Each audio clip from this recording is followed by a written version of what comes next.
This is Rangarajan here. We are going to continue the fourth lecture in the course on eukaryotic gene expression. What we did in the previous three lectures is to briefly describe about eukaryotic RNA polymerases. We discussed about the various components of eukaryotic RNA polymerases, polymerase 1, 2 and 3, how they function and in the activation of gene expression in eukaryotes. Then we confined ourselves to understanding the core promoter elements and how variations within this core promoter elements can actually lead to differential gene regulation. Then I also very briefly mentioned about the various general transcription factor which interact with RNA polymerase and constitute what is called as a pre-initiation complex, and how variations within the general transcription factors itself, like their tissue specific expression and variations in recognition of core promoter elements, that itself can contribute to differential gene regulation. Now, what we are going to do today is to move a little bit away from the core promoter and then focus more towards proximal and distal promoter elements. And by the end of this class you will realize that the promoter actually consists of several kilobases of sequences upstream of the transcription start site, and a number of cis acting elements. You can call them as proximal promoter elements or distal promoter elements or enhancers. All these things together actually play a very important role in the regulation of gene expression in eukaryotes. So, we will also now study a little bit about the identification and characterization of various transcriptional activators which actually go and bind to these kind of a proximal and distal promoter elements, and binding of these transcriptional activators actually play a very important role in the modulation of levels of gene activity. And also the title of this course is Eukaryotic Gene Expression Basics and Benefits. So far I have not talked anything about the benefits arising out of eukaryotic gene regulation. Today maybe we will just spend about maybe 5 minutes to tell you how understanding the various promoter elements and transcription factors actually paved way for development of what are called as recombinant protein expression systems, by which you can actually express a number of recombinant proteins, and this has now become a big $1 billion biotechnology industry. So, the way that I have structured the course is that we will talk mostly about basics, but at the end of maybe about 4 or 5 lectures we will review the whole thing and really see, having studied the knowledge in the basic research, has it really led to any applications or any uses or any benefits have come out of some of this basic research. That is the way we are going to proceed further. So, let us now focus our attention on promoter elements which are kind of further away from the core promoter. So far we have been confining ourselves only to the core promoter region of a eukaryotic gene. Now, we all know the transcription starts from the transcription start site, and in all my lectures I indicate this as with an arrow. So, this is what is called as the +1. Now, what has been shown as people started studying about the various cis acting elements and various promoter sequences, it became very clear that in addition to the core promoter region, there is also a huge region. Sometimes this region, which is upstream region from the transcription start site, can run to several kilobases upstream, and if you actually make some deletions within this promoter region also, the expression of the downstream gene is modulated. You can see this is what I have written as a promoter activity, and for example let us now take this promoter region, which in addition to core promoter consists of further upstream sequences, and let us designate it the activity of this promoter, that is this promoter activity as let us say 6 pluses. That means it is very highly expressed. Now, people have started asking the question, in addition to the core promoter region, are there other promoter elements which are essential for the activity of the promoter? The way they went about is that you actually start doing deletion mapping, wherein you start deleting different regions of the upstream region and ask the question, how does these deletions in the further upstream region of the promoter affect the promoter activity? And this particular example you can see, when you make a deletion from here, when you delete this particular region, there is not much change in the promoter activity, suggesting that there may not be very important regulatory elements within this region of the promoter. But you can see when you delete further, when you delete from here to here, there is a drop in the promoter activity, and similarly when you make a deletion from here to here, there is a drop in the promoter activity, and so on and so forth. So, this is what I illustrated here. So, what this means is that when you make a deletion in this upstream region, there is a decrease there is a decrease in the promoter activity, suggesting that this region, which I inject in an orange box, may actually harbor some very important cis acting elements to which certain protein factors may be binding, and they in turn may be interacting with the general transcription factors and RNA polymerase in the chromotor protein and enhance the rate of initiation of transcription. Similarly, you can see there may be, in this particular case, there may be two other regions. Totally there are about 3 regions, and if you delete these promoter regions, there can be a decrease in the promoter activity, suggesting that this region of these promoters may harbor some important regulatory elements to which certain protein factors may be binding, and they in turn may be interacting with the core promoter region and contributing to transcription initiation. So it became very clear when you start studying about eukaryotic gene regulation. So far we have been talking only about basal transcription, where RNA polymerase II and general transcription factors are binding to the core promoter region, but it is now becoming very clear, in addition to this region, there are also other upstream regions which are essential for transcription activation of eukaryotic genes, and therefore these regions which are further upstream of the core promoters, to which certain transcription activators may be binding and further activating transcription, is refers to what is called as an activator dependent transcription. So, you have co-transcription or basal transcription contributed general transcription factor and RNA polymerase II, and you have further upstream elements to which other transcription activators may be binding, and this is often referred to as the activator dependent transcription. Now, we are now going to spend maybe about 20 or 30 minutes, because so far I have been talking mostly about theoretical aspects. We also, it is very important for us also to understand how do people study the promoter activity, how do assay, what kind of experiments people normally do to assay promoters. What kind of experiments you actually do. So, what we are going to study in the next few minutes is to understand how does one assay the promoter activity. Now, how do you show that when you have this promoter region, the promoter is highly active, when you start making deletions, the promoter activity goes down. What kind of promoter activity assays people use to study actually the regulation of gene expression, and how does actually one identify the upstream regulatory elements. Okay, these are the two important techniques which have made a very important difference in eukaryotic gene regulation. Therefore, we will spend some time to understand these experimental techniques. Now, the promoter activity, how do you assay the promoter activity? One of the very important experimental systems that people have developed to assay promoter activity is by what are called as reporter gene assay in cell lines. Now, as you know, there are a number of eukaryotic cell lines which have become available, like HeLa cells, which are derived actually from a mammary tumor cell line, and you have liver cell lines, you have fibroblast cell lines, and so on and so forth. So, once you have these cell lines can be indefinitely cultured in the laboratory in vitro in a carbon dioxide incubator.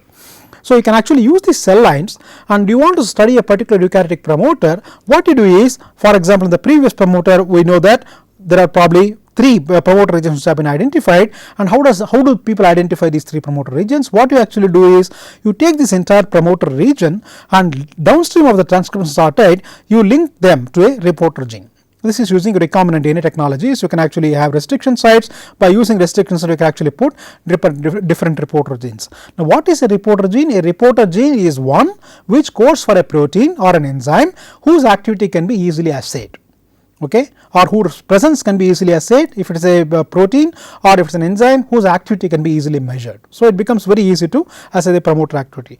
The most common reporter genes which are used in eukaryotic gene expression studies is the one that codes for a what is called as a green fluorescent protein. You all know the people who actually discovered this green fluorescent protein, they actually won Nobel Prize couple of years ago.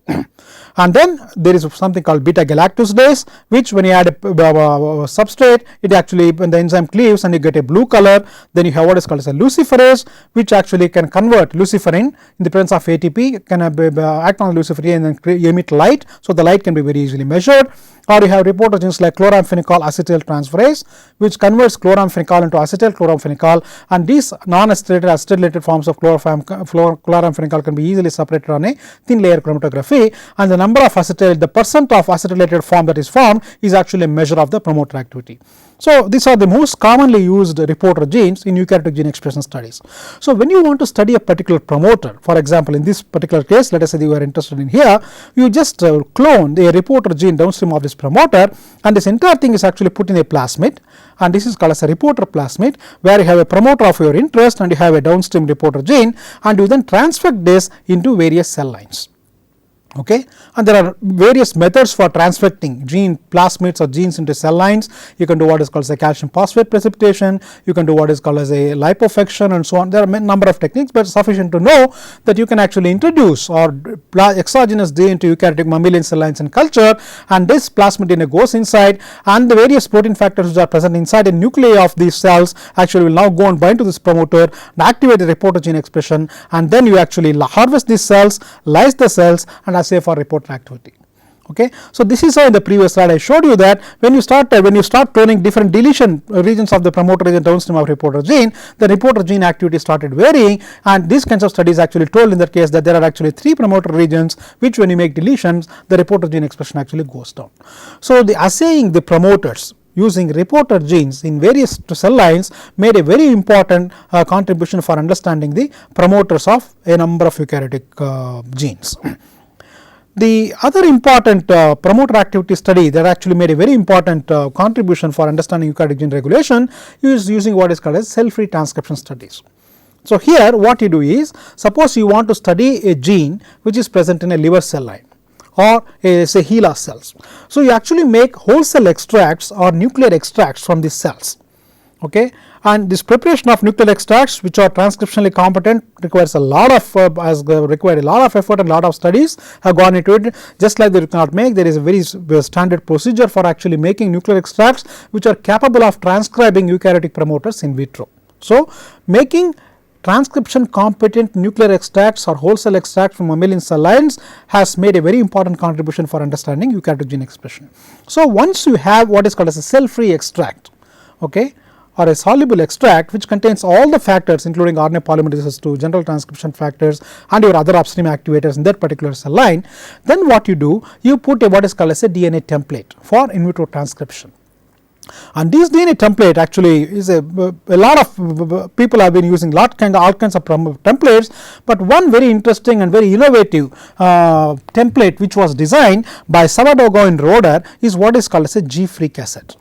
Now, what you actually do, for example, if you are interested in studying this particular promoter which contains a data box and transcription start site here, a cell-free transcription system or an in vitro transcription system, what you do is, just like we cloned a reporter gene downstream of the transcription start site for the transfection assays, in this particular case you actually clone what is called as a G-free cassette downstream of this promoter region. Now, what is a G-free cassette? A G-free cassette is a guanosine free region or a G-free region cloned immediately downstream of the promoter.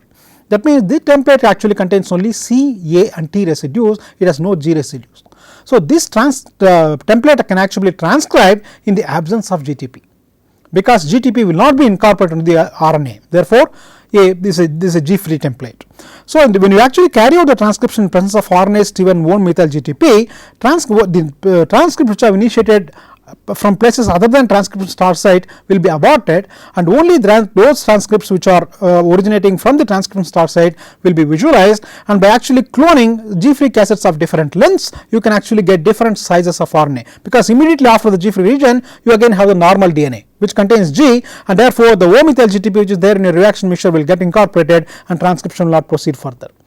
So, only your G-free template will be transcribed, and depending upon the size of your G-free cassette you will get that particular size RNA, because you are actually in all these assays you use alpha p32 UTP, radio label UTP as one of the nucleotides, and therefore the RNA gets radio labeled, and you can actually run this labeled RNA after the reaction is over and then analyze them on a acrylamide gel, and depending upon the size of the G-free cassette you can get a very specific size product. For example, in this case the G-free cassette is of 360 base pairs in length, and as you can see, if you can actually use only a promoter which contains only the core promoter, you get a very low levels of transcript. But the moment you use a template which also contain upstream region, you can see there is a manifold increase in the level of RNA that is actually made in the cell-free system, clearly indicating that this region of the promoter actually harbors very important cis-acting elements to which certain transcription factors are going and binding, and as a result of it the transcription is enhanced several fold.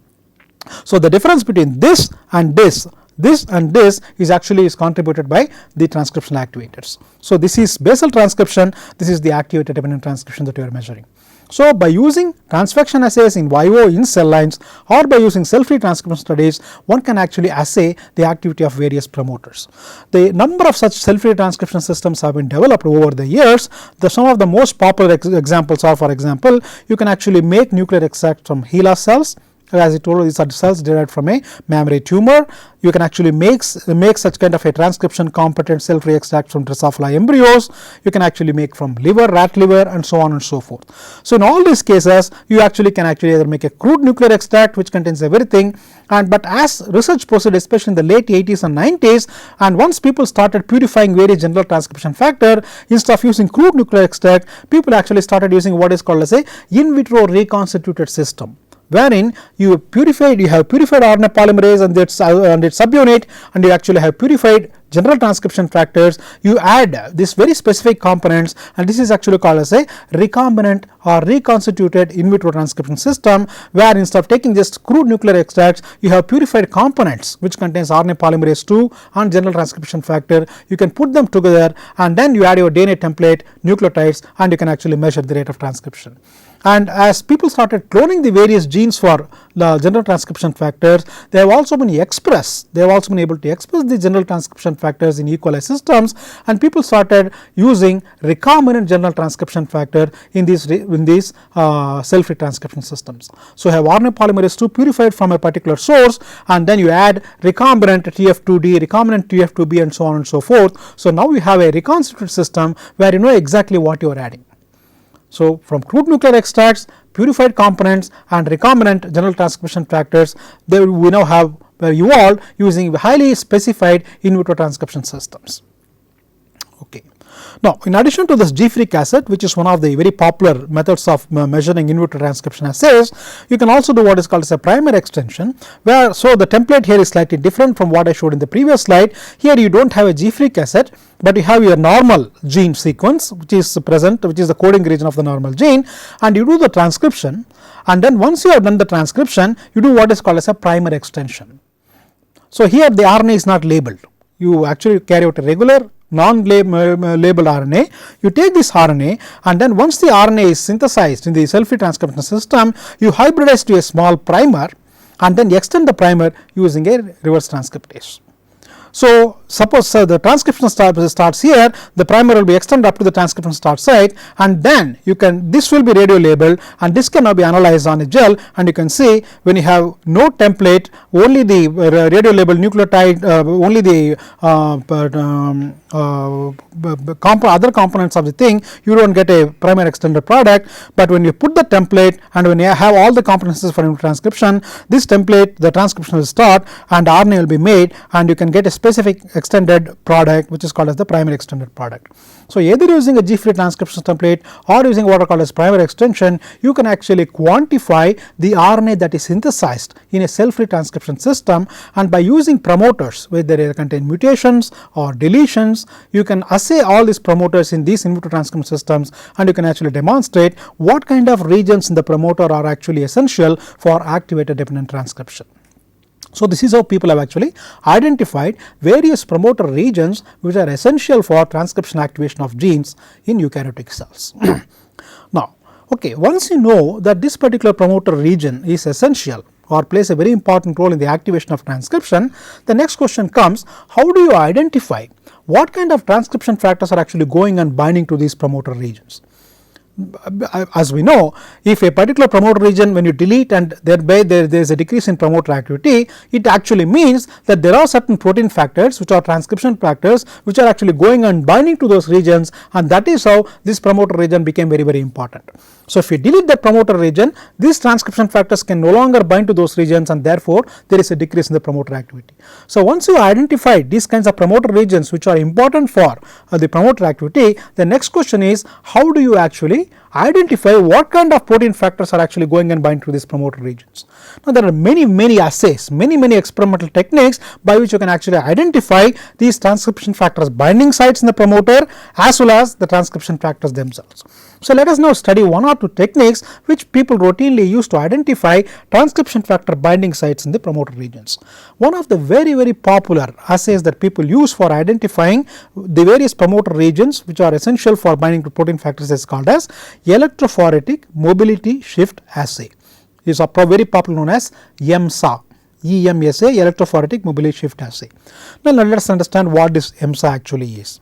Now for example, I told you in my previous study, I had a promoter, and when I had deleted this particular region of the promoter, there was a decrease in the promoter activity, right. Now I want to really see, does this promoter region really bind to any transcription factor? And it is because of this transcription factor binding that this promoter region actually contributed to promoter activity. How do I go about? What you do is that, let us say this is about say 50 or 60 base pair region, which when I deleted, the promoter activity dropped down. So what I do is I make a double stranded oligonucleotide. These days we can actually make oligonucleotides of varying length. You can in fact even synthesize genes these days without any problem. People have been making synthetic genomes these days. So making small DNA fragments is not a big deal.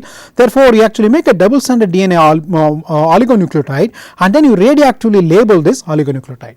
So you have a region which is actually essential for promoter activity in vivo, and you take this DNA fragment, and as a control you also take an adjacent promoter DNA fragment, which when I deleted, it had no effect on the promoter activity. So I have an oligonucleotide which in the promoter context has an important role in the promoter function. I have an adjacent region which when deleted, nothing happened to promoter activity. So this serves as a control. Now what I do, I take a cell extract, or I take a tissue extract in which this gene is normally active, and ask the question, what kind of protein factors within this tissue extract or cell extract is actually binding to this region, and as a result there is an increase in the promoter activity.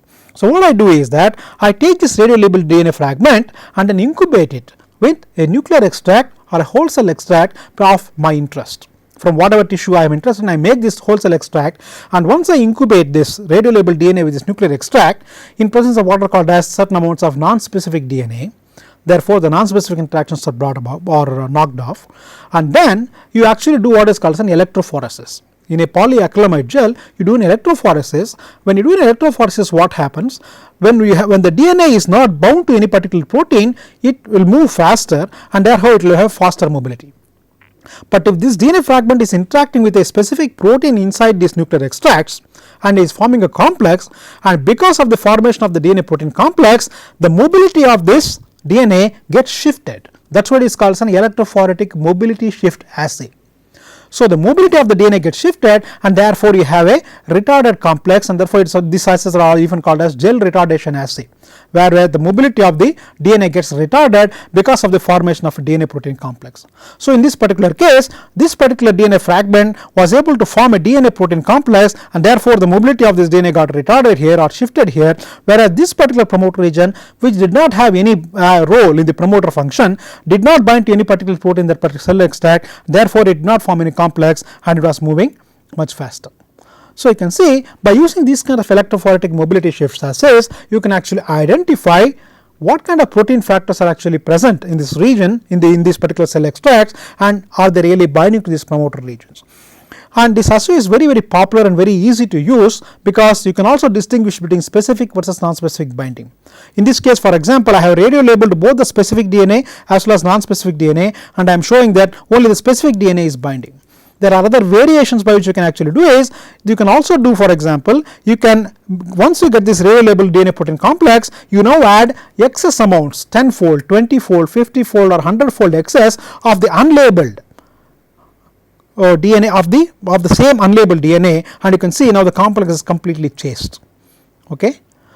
Whereas when you add the same unlabeled excess component of the other non-specific DNA, or the DNA which does not bind, it does not chase.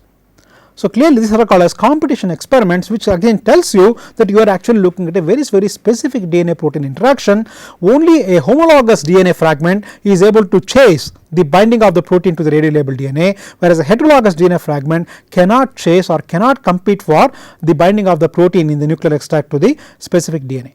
So by using these kinds of competition experiments, you can actually convince yourself that what you are actually measuring is a very specific DNA protein interaction. The protein that is actually binding to this DNA fragment is very specific, but it does not bind anywhere else. Now there is another very popular experimental technique that people have been using, and this is actually called as a DNase I footprinting. Okay. So, in addition to the EMSA, this DNase1 footprinting also is a very popular and very important technique that people have been using to identify transcription factor binding sites within the eukaryotic promoters. Now, let us see how exactly it is done. Now, let us say for example, I have a promoter region and I suspect there is a protein actually that is binding to this particular region within this promoter. Now, when I take this promoter DNA and then I radio label it at one end of this DNA, remember this is very important. When you do DNase1 footprinting, you have to radio label the DNA either at the 5' end or at this end. You cannot label both ends, you can only label one end of the DNA is radioactively labeled. Then you start treating it with very limited amounts of DNase1. As you know, DNase1 introduces double stranded DNA nicks. When you have manganese and magnesium as cations in the buffer, it introduces double stranded DNA nicks and it will randomly cleave the DNA. In this particular case, for example, these are all the DNA. For example, the first instance DNase1 will make a nick here, and as a result you will get a radio labeled DNA fragment of this size. When it makes a nick here, you will get a radio labeled fragment of this size, and when it makes a nick here, you will get a fragment of this size, and so on and so forth. So, depending upon where the DNase1 is making a nick, you will get different sizes of the radio labeled fragment. But here the DNase1 does not distinguish, it is a very random process. So, it has a equal probability of cutting the DNA at any particular region within the DNA. So, almost all the regions of the DNA are equally susceptible for DNase1 attack. Okay. Now, let us see what happens. But suppose now you take this related DNA and then incubate it with your protein of your interest, like what we did in the previous experiment. Suppose you now incubate with the nuclear extract, so that this particular a specific protein present in the DNA now goes and binds to this specific region within the promoter region. So, you now have a DNA protein complex formed here. Now, when you take this DNA template and then treat it with DNA, as you can see here, the DNase cannot, while it has cut here, it cannot cut this region because there is a transcription factor binding here, and because of steric hindrance it will not allow DNase1 to act there. So, therefore, the DNase only can cleave here, here and here, but not in this region. So, therefore, it cannot generate these two radio labeled fragments here. So, when you take this mixture of fragments and this mixture of fragments and analyze them on a polyacrylamide gel, on a denaturing polyacrylamide gel, while you get uniformly radio labeled DNA fragments of all size when there is no protein binding, in this particular case you will not see DNA fragments corresponding to this region. So, this region actually now forms what is called as a footprint. So, the region where exactly the transcription factor bound actually leaves a footprint, and this is what is called as a DNase1 footprinting studies. Okay. This is how an actual gel looks from our own lab. We have done some of these footprinting studies, and when you do this, label this promoter and do this kind of DNase1 footprinting in the absence of the binding protein, you see you have radio labeled fragment generated all through. But when you now incubate the same DNA with a specific protein, which I know binding a specific region, and you can see this particular region is not susceptible to DNase attack, and therefore I conclude this is the region where my transcription factor is actually binding. Okay. And these are the actual gels. This is from literature where people have actually done. You can see in the absence of protein you have radio labeled fragments of all sizes. When you have a transcription factor and when it is binding in this region, DNase1 cannot chew this region, and therefore you do not see band in this region. Now, our own lab have actually done some of these DNase1 footprinting studies. I will discuss these experiments in much more detail in the next class when I talk about transcription activators and so on and so forth. But suffice for it to know here, for example, in this case we have taken a promoter region of a gene called alcohol oxidase in a yeast called Pichia pastores, and we are interested in finding out what kind of transcription factor is actually binding to the promoter region of this particular gene. So, we radioactively label this promoter region and did this DNase1 footprinting study, and you can see here now I have got a footprint here. So, the first two, these two lanes are without protein and these 4 lanes are with protein, while all other regions are getting cleaved. You can see this region is not susceptible to DNase1. So, I conclude that this is where the protein is binding. Now, I can also label the other end of the DNA and repeat the same thing. So, I will get the protein binding region both in the top strand as well as the bottom strand. So, this is the footprint in the top strand of the DNA, this is the footprint in the bottom strand of the DNA. By putting this together, I can actually tell you this is exactly the region where the protein is actually binding. The protein is making contact both in the top strand as well as in the bottom strand, and therefore it is binding like that. So, this is how one can precisely map transcription factor binding sites in the promoter region using DNase1 footprinting studies. So, using assays such as EMSA, DNase1 footprinting as well as transfection of reporter plasmids into various cell lines, making promoter deletion studies, as well as cell-free transcription studies, either using crude nuclear extracts or using purified components of general transcription factor. People have been able to and using these assays, people have been able to purify a number of transcription factors from various eukaryotic cells, and have also been able to identify the various promoter elements to which these transcription factors are going to bind. Okay. So, once you have purified these proteins by biochemical means, then you can actually use these purified proteins, and then you can, by raising antibodies against it and by using routine recombinant DNA and genetic engineering techniques, you can actually clone the genes. So, over about between actually 1980s and 2000, almost 2 decades, a number of transcription factor genes were actually cloned. So, genes encoding various transcription factors were actually cloned. So, we have actually the genes which are actually coding for these transcription factors, and we have also been gained the knowledge where exactly in a promoter region of a particular gene these protein factors are actually binding. So, once you have the gene coding for these eukaryotic transcription factors, what you now do is, using recombinant DNA technology, you can actually express these recombinant proteins in a E. coli system. So, you have a eukaryotic transcription factor which has been produced in large amounts in E. coli cells. Here I have shown, for example, we have actually overexpressed one of the transcription factors which we are interested. We actually cloned the gene coding for this transcription factor, we have overexpressed this protein in E. coli cells, and we actually purified this recombinant protein from E cells. This is what is called a Kumasi blue stain SDS polyacrylamide gel electrophoresis. This is the purified transcription factor, and now actually I can take this transcription factor and put them in my in vitro transcription system or a cell-free transcription system, and actually show that when I have the transcription, in the absence of the transcription factor, I do not see very high levels of transcription, but the moment I put the transcription factor, that goes and binds to this transcription binding site in the promoter region, and therefore I get very high levels of the transcript, clearly indicating that. So, this is the kind of so I first took the promoter region, made some deletions or mutations, and identified what are the regions essential for promoter activity. Then by using EMSA DNA zone footprinting as an assay system, I went ahead and purified the transcription factor which actually binding to this region. Then I have actually cloned the actual gene that code for the transcription factor, and then I have taken the gene, put this gene in E. coli system, made the recombinant transcription factor. Now I put this recombinant transcription factor back into my cell-free system and convincingly show, yes, this recombinant transcription factor can in fact activate transcription from that particular promoter region. So, the circle is complete.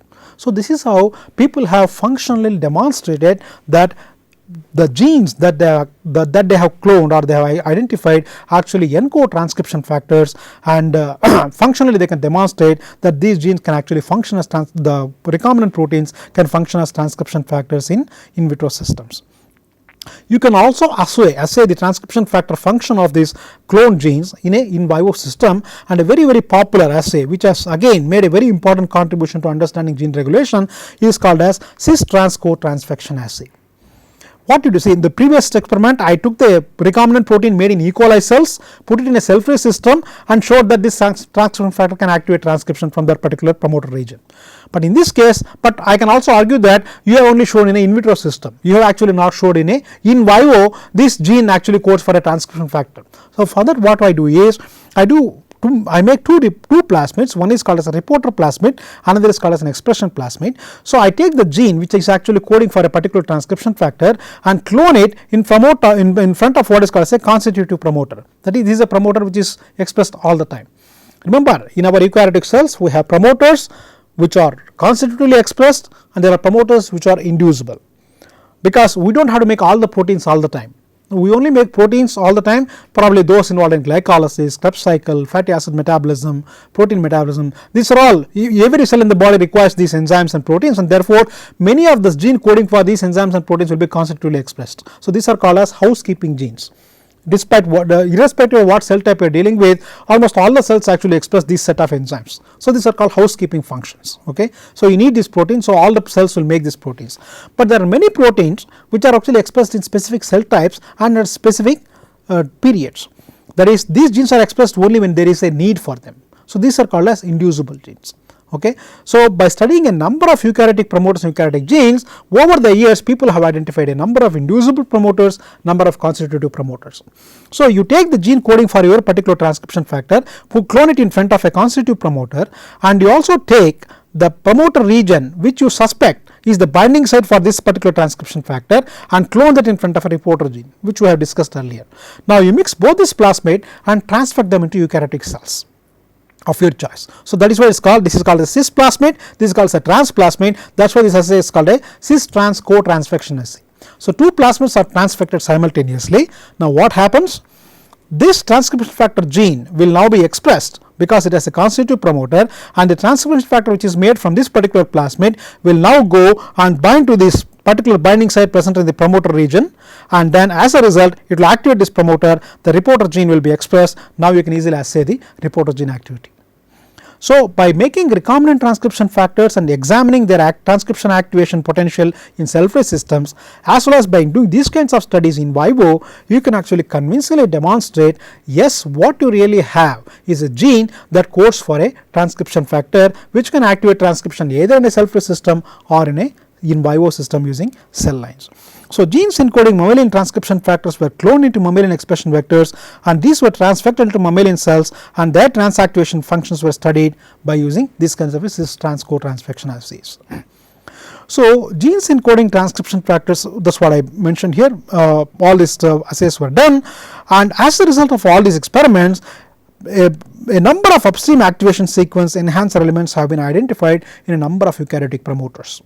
Okay. So all that you have to do, suppose I want to study the particular promoter, I can make these deletions, put it in front of reporter gene, test them in cell lines, or I can also make these, put it in front of G-free cassette and then assay them in a cell-free system, and then I can also use techniques like EMSA and DNase footprinting and then really see what kind of protein factors actually bind to these promoter elements, and by doing this combination of studies you can actually identify exactly what kind of promoter regions are actually acting as enhancer sequences and what kind of transcription factors are actually going and binding to these sequences. So as a result, today we are actually flooded with hundreds and hundreds of eukaryotic promoters and eukaryotic gene sequences. Okay, and you can actually classify many of these promoters as strong promoters, weak promoters, constitutive promoters, inducible promoters, and so on, which I explained here. When you say a strong promoter, what it actually means is that probably it has multiple enhancer elements or multiple upstream elements to which a number of transcription factors are binding, and as a result they can synergistically interact with the general transcription machinery and therefore can recruit RNA polymerase II much more efficiently the promoter, and therefore the rate of initiation is very, very high. It can initiate multiple rounds of transcription activation initiation in a given time. So it is a strong promoter. In a weak promoter, probably a weak transcription factor is binding to it, or probably not many transcription factor binding sites are present in the promoter, and as a result they cannot efficiently recruit the general transcription machinery to the transcription initiation site, and therefore these promoters are transcribed rather weakly. And then I mentioned in the just previously that there are also what is called constitutive promoters and inducible promoters. In the case of inducible promoters, the transcription factor which go and bind to these enhancer elements, they bind only under certain conditions which you have to induce. Okay, we will discuss a little bit more in detail in the next few minutes. So it became very clear transcription activation in mammalian cells is a very, very complicated process. Okay. So it not only involves a core promoter region to which the general transcription factors and RNA polymerase II binds and then constitute what is called the basal transcription, but there are also many protein factors which are binding to many upstream elements in the promoter region, and it is the interactions between these transcription factors and amongst the general transcription machinery, these synergistic interactions ultimately contribute to the increase in levels of transcription of eukaryotic protein coding genes. So the structural and functional, now we will go one step further and see. So you had purified transcription factors from various sources, they have actually cloned the genes, we have overexpressed the proteins, and once they demonstrated that they have indeed cloned the gene coding for a transcription factor, or they have large amounts of these eukaryotic transcription factor in their hands, then people started looking at how do these transcription factors go and bind DNA, and how do they activate transcription either in a cell-free system or in a cell line transfection system. So then people by these kinds of studies it became very clear that the transcription factors are actually modular proteins, and they actually are composed of distinct and separable functional domains. Okay. Now, the two important domains actually emerged. Now, remember, when you say we have a transcription factor, it has to go and bind to a specific sequence of the promoter, and once it binds, it has to interact with the general transcription machinery and activate transcription.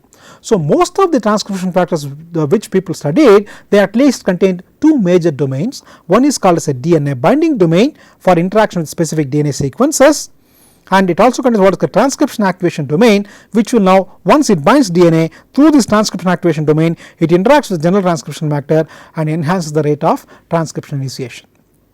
So, almost all the eukaryotic transcription activators contain two major functional domains, a specific DNA binding domain and a specific transcription activation domain. So, these are the two minimal domains or modules that a eukaryotic transcription factor must have. And we will study this a little bit later, but suffice for you to know that the function of both the DNA binding domain and the transcription activation domain of eukaryotic transcription factors can also be modulated by post-translational modifications. And the next few classes I will elaborate on many of these examples.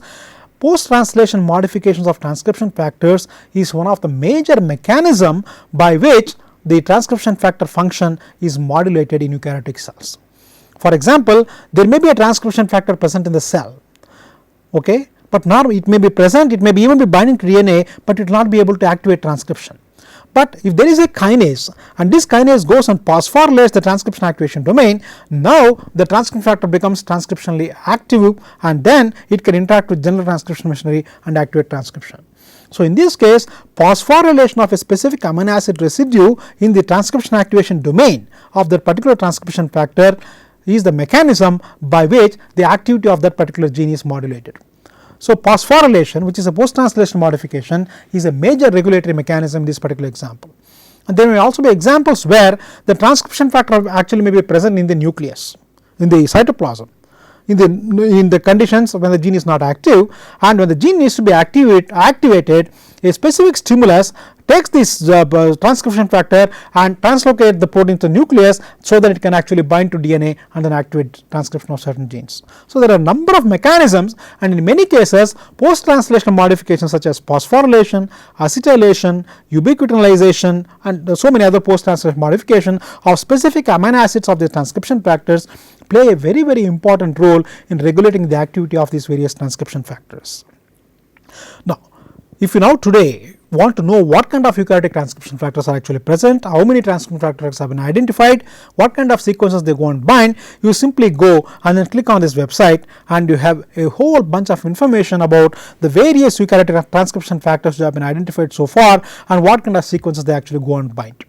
So, the number of transcription factors have been identified, their genes have been cloned, and people have even identified what kind of exact promoter sequences these transcription factors will go and bind. So, this kind of information is now available. All that you have to do is to go to this particular website, and there are many such websites. This is just one example where you can get this kind of information.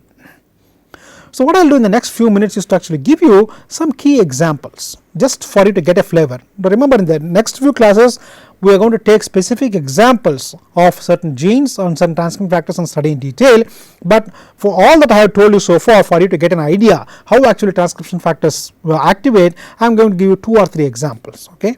For example, there are genes called as heat shock genes, and these genes are active only under conditions of heat shock. Now, as long as you grow these mammalian cells at 37 degrees centigrade, which is the normal temperature, body temperature, these genes are not active, these genes are not transcribed. But when you increase the temperature from 37 degrees to 42 degrees, this is what is called the heat shock, then certain genes called heat shock genes are activated. Now, people have gone ahead and asked the question, how does this heat shock help the activation of transcription of these particular heat shock genes? What people have actually found out in such cases, using the various techniques that I have described, people have actually shown that there is a enhancer element in these promoters of these heat shock genes called as heat shock element, and all these genes which are activated by heat shock, if you go to the promoters, they contain these heat shock elements.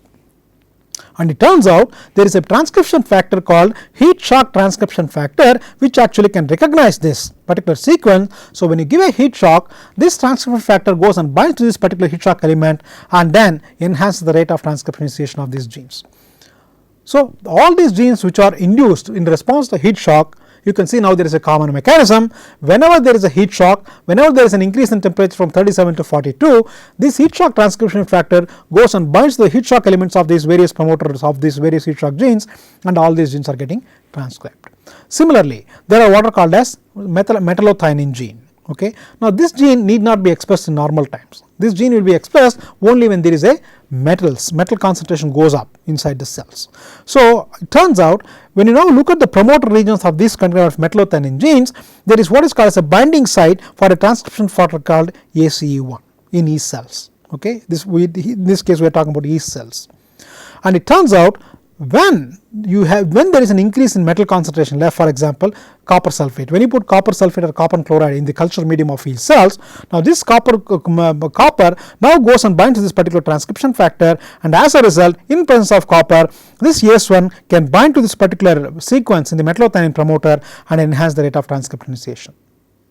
So, metallothionein genes are transcribed only when you have metals like copper in large amounts, because now this copper binds to this transcription factor and make it transcriptionally active, therefore, it can go and then activate the transcription of these genes. The most versatile or the most well studied example of inducible gene expression in higher eukaryotes is what is called as the mechanism by which genes are actually activated by various steroid hormones. Now, you know there are many steroid hormones. Steroid hormones are nothing but very small hydrophobic molecules. For example, you have glucocorticoids, you have progesterone, you have estrogen, androgens, mineralocorticoids. These are all called steroid hormones. Now, all these steroid hormones function. You know the estrogen has a specific function during reproduction. Progesterone has a different function, glucocorticoids has a totally different function, but it turns out all these molecules, although they are structurally different and have different physiological function, the mechanism by which they act appears to be similar. It turns out all these molecules, which are all called as collectively called as steroid hormones, when you expose cells to these steroid hormones, being hydrophobic, these steroid hormones traverse the cell membrane and then they enter the cytoplasm, and inside the cytoplasm they have actually receptors which are present. For example, if you take glucocorticoids, there is a specific receptor called glucocorticoid receptor which is present in the cytoplasm of these eukaryotic cells. Now, the glucocorticoid hormone, when you add, it goes and binds to this glucocorticoid receptor, and when there is no hormone, this glucocorticoid receptor is actually present in the cytoplasm. This is because in the absence of the hormone, this glucocorticoid receptor interacts with the protein called heat shock protein 90, HSP90, and as a result of this interaction, this receptor cannot go inside the nucleus. Remember, if you want to activate the transcription of genes, the transcription factor has to go and bind to the promoter elements of the genes which are actually inside the nucleus. So, when there is no hormone, the glucocorticoid receptor stays in the cytoplasm because it is complex with the protein called HSP90, and therefore, it cannot activate the transcription of genes which are responsible for glucocorticoid hormone. Now, the moment you add glucocorticoid hormone, being hydrophobic, the glucocorticoid hormone simply traverses the cell membrane. Now, it goes and binds to the glucocorticoid receptor. Now, when the hormone binds to the receptor, it induces a conformational change in the glucocorticoid receptor, and as a result, the heat shock protein can no longer bind to the receptor. So, the heat shock protein dissociates. So, now we have a glucocorticoid receptor which is not in complex with heat shock 90. And it turns out when this kind of a conformational change, the hormone binding also exposes what is called as a nuclear localization signal. Now, for many of the proteins to go inside the nucleus, they have to contain what is called as a nuclear localization signals. So, only those proteins which have this nuclear localization signal or NLS can actually go into the nucleus. So, as long as the glucocorticoid receptor in the absence of hormone is interacting with HSP90, this nuclear localization signal is buried inside the protein and is therefore not exposed, and that is the reason the protein cannot go inside the nucleus. But once the HSP90 dissociate, this nuclear localization signal now gets exposed, and as a result the receptor can now go inside the nucleus and bind to what are called as glucocorticoid response elements, which are specific binding sites for this particular receptor which are present in all the genes which are responsible to glucocorticoids. And therefore, now the receptor binds to these specific elements and then activates the transcription of all these genes. So, you can see in one case the heat shock induced the transcription factor that went and bound to the promoter and activated genes. I give another example where in the presence of a metal, activity of a transcription factor is modulated. In the presence of metal, the protein is able to bind to DNA and therefore activate transcription. Here I have another small molecule which actually the regulation is at the level of nucleocytoplasmic transport of the transcription factor. When this small molecule is there, the transcription factor translocates from the cytoplasm to the nucleus, then binds to specific response elements or specific enhancer elements in the promoter regions and activates the transcription of the downstream genes. There is another very interesting example and a very important transcription factor called nuclear factor Kappa-B, which is a very important transcription factor involved in inflammatory response, and it belongs to a super family of transcription factor which is together called as the REL family of transcription factors. Again, I will not go into details at this point. We will discuss each one of these examples in greater detail at a later stage during this particular course. Now again, just as we have seen in the case of the glucocorticoid receptor, this NF-kappa-B is actually present in inactive form in the cytoplasm. The NF-kappa-B is normally present in inactive form in the cytoplasm of cells, but in response to certain stimulus. For example, there are many situations where there is an inflammatory response, there is inflammation. In such cases, there are a number of genes which need to be activated in response to this inflammation. So how do these genes are activated in response to inflammation? So what happens during this inflammation, in response to those inflammatory signals, this is what happens. Normally the protein, the NF-kappa-B is actually a heterodimer. Remember, this is this is another important point that you have to note down. Many of the eukaryotic transcription factors bind to DNA as dimers, okay, not as monomers, they actually bind as dimers. We will discuss this more detail in the next class. In the case of previous case, for example, the glucocorticoid receptor, it is called as a homodimer, because two monomers of glucocorticoid receptor actually go and bind to the DNA, so it is called as a homodimer. But in the case of NF-kappa-B, it is an example of a heterodimeric transcription factor, where it has two different subunits, one is called as P65, another is called as a P50. So while glucocorticoid receptor is a homodimer, NF-kappa-B is a heterodimeric transcription factor. Now, but I want to give this example because you can see the mechanism of nuclear translation of glucocorticoid receptor is different. The interaction between HSP90 and glucocorticoid receptor is abolished when the hormone actually binds, and that is how the protein goes in the nucleus. But in this case, the protein is prevented from going to the nucleus because it is interacting with another protein called I-kappa-B. It is called I-kappa-B because it is called inhibitor of Kappa-B, okay, nuclear NF-kappa-B. Now as long as this heterodimeric NF-kappa-B is interacting with the I-kappa-B, the protein stays in the cytoplasm. Now when there are specific situations like an inflammatory response, when you have to activate the genes in response to this kind of inflammatory signals, now this nuclear NF-kappa-B has to be translocated inside the nucleus. Now what happens? Through a cascade of events, which again we will discuss later, this I-kappa-B protein gets phosphorylated. Now when the I-kappa-B gets phosphorylated, the phosphorylated form of I-kappa-B is actually the substrate for what is called as a ubiquitinylation of I-kappa-B. Again we will discuss these things later. Ubiquitinylation is another important post translation modification, and usually proteins which are ubiquitinated, they are degraded. So ubiquitinylation of protein is actually a signal for it to be taken to a degradation pathway. So once the I-kappa-B is ubiquitinated, the protein degradation machinery goes and degrades the I-kappa-B, and therefore in the absence of I-kappa-B, the nuclear factor actually the NF-kappa-B now can go inside the nucleus, bind to specific response elements called as NF-kappa-B response elements of various promoters of genes which are actually need to be expressed in response to inflammation, and all these genes are getting activated. So I have given all these various examples just to tell you that over the years, using the various experimental approaches I have described, people have started understanding how various eukaryotic genes are getting activated. So I gave some 4 examples, but you can go and then find out a number of such examples. So as I can show here, there are now families of transcription factors. There are a number of eukaryotic transcription factor families, and many times these transcription factor families have been named based on the kind of DNA binding domain they have.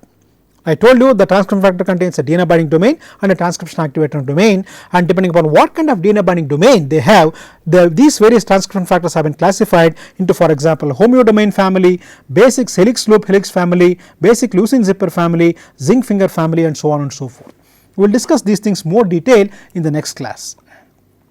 So what is the crux of the matter what I told you so far is that transcriptional activation in mammals depends on more than 2000 site specific transcription factors which interact with general transcription machinery either directly or through intermediary proteins known as co-activators, and as a result of this transcription activation actually takes place.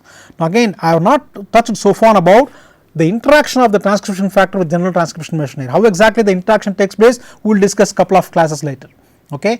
So far I have been telling you about only binding to a specific DNA sequence, but once the transcription factor binds to a specific DNA sequence, it has to interact with the general transcription machinery and RNA polymerase.